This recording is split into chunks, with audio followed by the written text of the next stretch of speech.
it all began. Africa.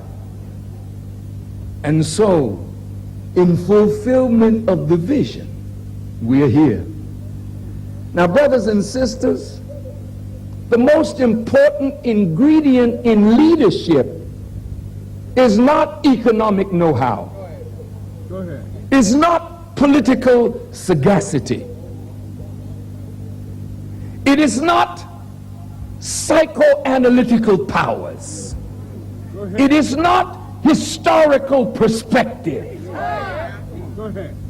It is not even science, mathematics, chemistry, and technology. The most important ingredient in leadership is vision. Vision. So when you choose a leader, you must ask the leader not how many degrees you have from Cambridge or Oxford or Harvard or Yale or the Sorbonne in Paris. You must ask your leader, what is your vision? What is your vision for Ghana? What is your vision for Africa? What is your vision for black people in America and throughout the world? When you have the right vision, then you can call the economists, the historians, the psychologists, the medical people, the sociologists, the historians, the scientists, that they may lend the power of their discipline to the fulfillment of your vision.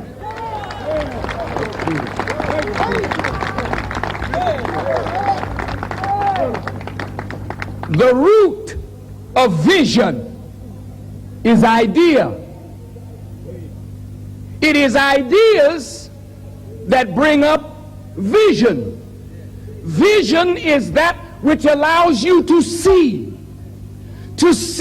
beyond the present condition, beyond the present reality. Vision allows you to see beyond obstacles.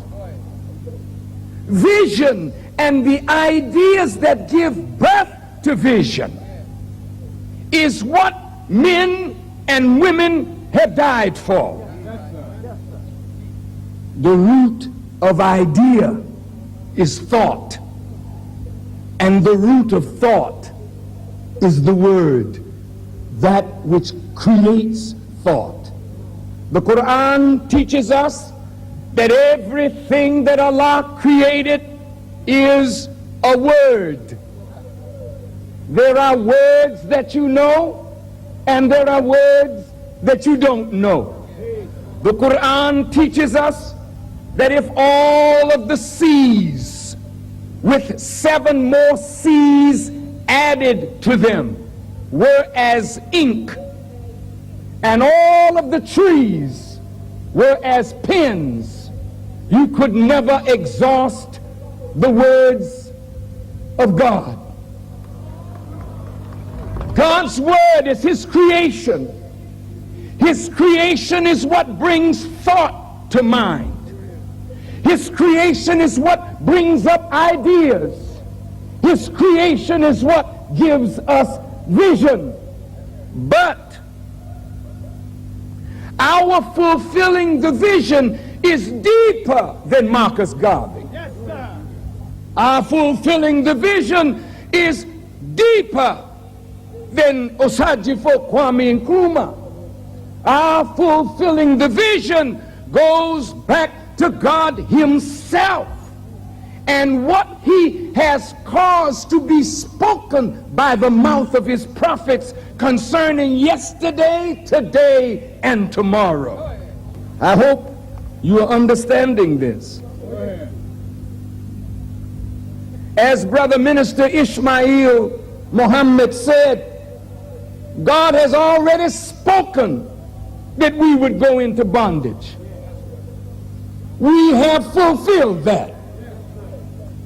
God said we would be in America under bondage for 400 years. We have fulfilled that. in the 430th year of their captivity, the book said they made an exodus. Exodus doesn't mean just coming out of America.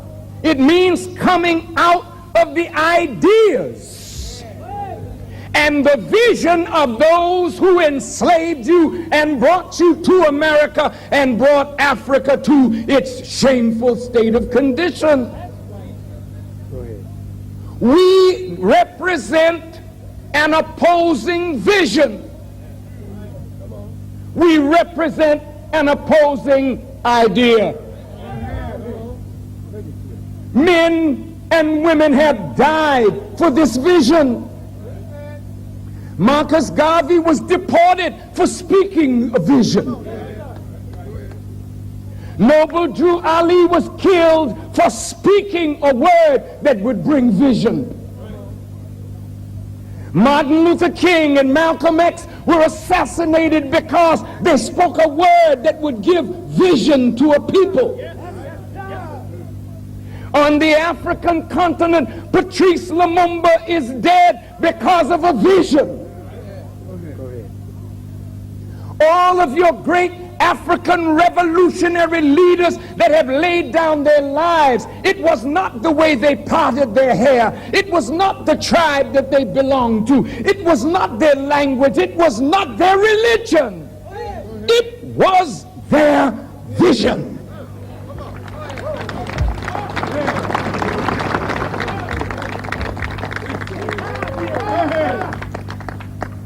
What was seen in their vision that made the powers of Europe and America decide that these revolutionary freedom fighters must be persecuted, imprisoned, deported, or killed?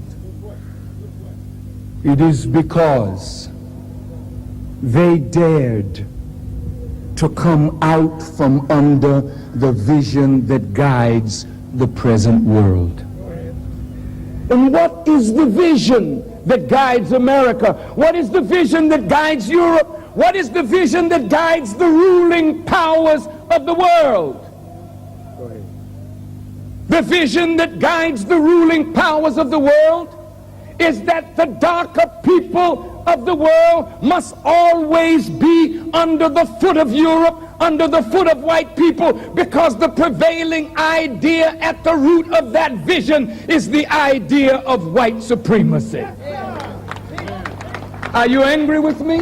Are you frightened?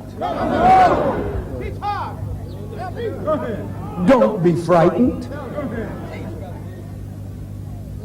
The vision of white control, dominance over all the darker people of the earth under the idea of white supremacy has poisoned religion, has poisoned economics, has poisoned the social environment. It has poisoned education. So even though we go to church and claim to be saved, our vision is to uphold white supremacy. Even though we go to college and get all of the degrees from the universities of higher learning, those degrees bear witness that we have learned what scholarship of the world has imparted to us, but at the root of that scholarship is the vision of this world and the idea of this world, and that is that no black man should ever be able to challenge white supremacy and survive. You may not like what I'm saying, but Africa, oh, Mother Africa, unless you and I are freed from the vision of the old world and from submission to the old idea, and unless a new vision and a new idea is birthed into us, we will never realize the freedom that we desire. We will never realize not the political independence,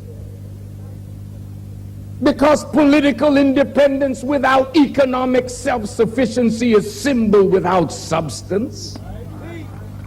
You have the symbol now, we must get the substance.